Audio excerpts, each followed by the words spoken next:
সুলাইমান আলাইহি ওয়াসাল্লাম এর সংক্ষিপ্ত জীবন কাহিনী। সুলাইমান আলাইহি ওয়াসাল্লাম ছিলেন আল্লাহর মহান নবী এবং দাউদ আলাইহি ওয়াসাল্লাম এর পুত্র।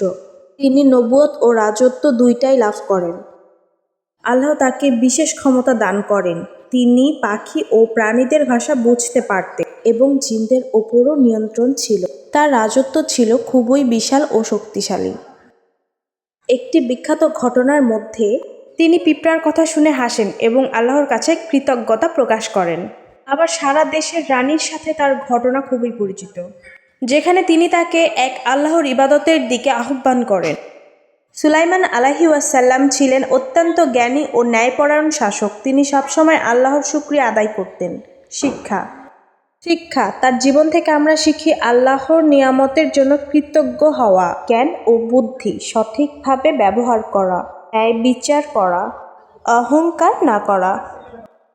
সুলাইমান আলাইহি ওয়াসাল্লাম ছিলেন জ্ঞান, ক্ষমতা ও বিনয়ের অন্যান্য উদাহরণ।